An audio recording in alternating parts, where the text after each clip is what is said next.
private school is being investigated this morning for allegedly misusing public funding. The headmaster at King's School in Sydney accused of installing a plunge pool at his residence.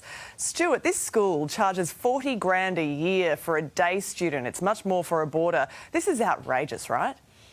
Well, to quote that great ad, Sylvia, rules are rules, Macca. When it comes to rules for school funding, as a former education minister, follow them. If Kings haven't followed the rules, well, there are consequences, and I would have thought it would be very easy for Kings to show the Department of Education how they've funded their various assets and what they've done with the money, and I suggest they do that quickly. Imagine being a parent of a student at this school, Gus, and how you'd feel about that kind of expenditure on a plunge pool. Yeah, exactly right. I think they get about $60 million from sort of fees and building funds and $20 million from the government, something like that anyway. So if I'm giving money to the school, I want that for my kids' education, not for the headmaster to get a plunge pool. So exactly as been said earlier, we need to make sure that money has been used in the right way.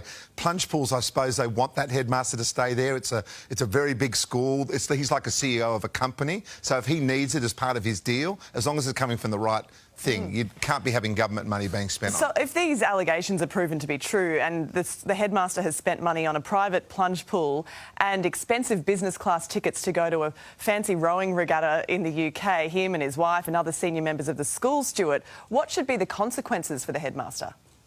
They'll be significant. Misappropriation of Commonwealth funds in this respect, or they might be state funds, depends on which they've used, will be substantial. And the regulator may well have a say at state and Commonwealth level, and the Education Minister will absolutely have a say. So if I was the school, I'd be very quickly showing my accounts and ensuring that they are acquitted properly, and I'd be doing that today. Getting across their receipts.